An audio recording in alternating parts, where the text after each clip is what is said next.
कल्पना कीजिए एक ऐसा संसार कि जहां प्रत्येक व्यक्ति, प्रत्येक जीव, यहाँ तक कि प्रत्येक परमाणु आपसे अलग नहीं बल्कि आपकी ही हिस्सा है।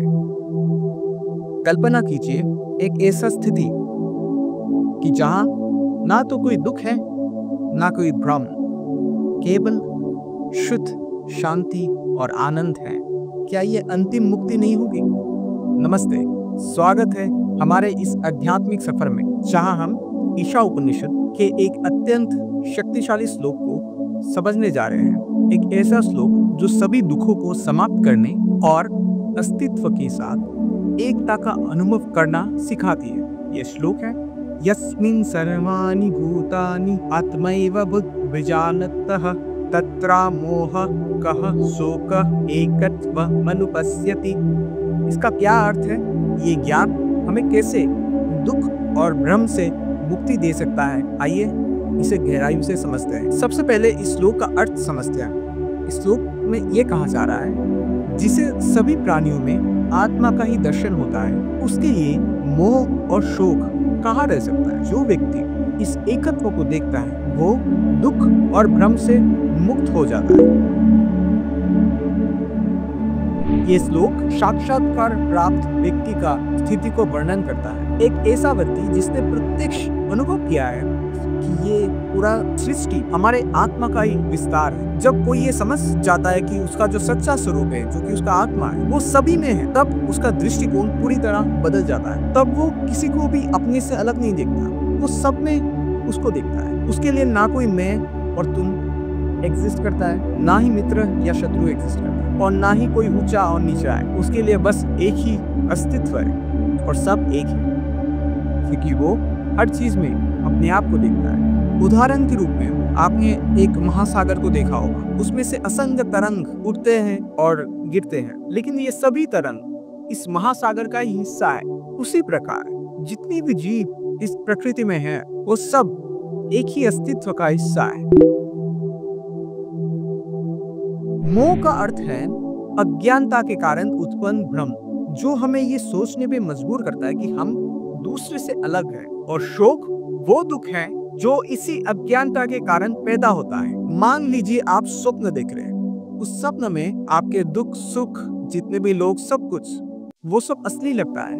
लेकिन जब आप जागते हैं, नींद से जब आप उठते हैं, तब आपको ये पता चलता है कि ये सब केवल आपका मन का एक कल्पना थी। उसी प्रकार जब कोई व्यक्ति परम सत्य को पहचान लेता है तो वो इस बात को समझ लेता है कि ये जो कुछ भी चल रहा है बाहर, वो सब मन का एक भ्रम है, और वो इसी दुख और भ्रम से मुक्त हो जाता है। उसी वक्त यदि हम सभी को एक ही आत्मा का विस्तार समझे तो स्वार्थ, ईर्ष्या और घृणा अपने आप समाप्त हो जाता है। जैसे कि उदाहरण के तौर पर समझते हैं, अगर हमारा बायां हाथ दाएं हाथ को चोट पहुंचा दे तो हम बाएं हाथ को डांटते नहीं, उसे फिर से चोट नहीं पहुंचाते। क्यों? क्योंकि ये दोनों ही हाथ हमारा खुद का हिस्सा है। उसी तरीके से जब आप ये समझ जाते हैं कि ये सब लोग आप ही के हिस्सा है, तब आप किसी को भी दुख नहीं पहुंचाते। और ये संभव ही नहीं है किसी को दुख पहुंचाना, क्योंकि आप खुद को दुख नहीं पहुंचाएंगे। और जब आप सभी को अपना ही हिस्सा मानते हैं, तब आप कैसे किसी को दुख पहुंचा सकते हैं? है ना? आप खुद को कैसे दुख पहुंचा सकते हैं?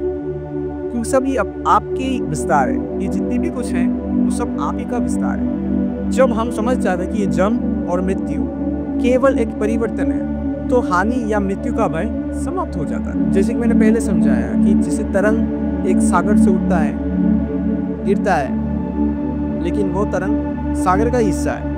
उसी तरह हम सब उसी एक चेतना का हिस्सा है। हमारा कभी मृत्यु नहीं होता। जब हम सभी को एक समझते हैं, तब हमारे अंदर प्रेम और करुणा का उदय होता है। ये अनुभव हमें सांसारिक जीवन से दूर नहीं करता, बल्कि हमें एक गहरे समझ, शांति और प्रेम के साथ जीना सिखाती है। सबको एक मान के एक साथ जीना सिखाती है। यह श्लोक अद्वैत वेदांत का मूल सिद्धांत है। आदि शंकराचार्य ने कहा, हमारा दुख केवल इस कारण से है कि हम अपने शरीर और मन को ही असली स्वरूप मानते हैं, जबकि वास्तव में हम अनंत आत्मा। आशा करता हूँ आपने इस वीडियो में समझा जो मैंने बोला।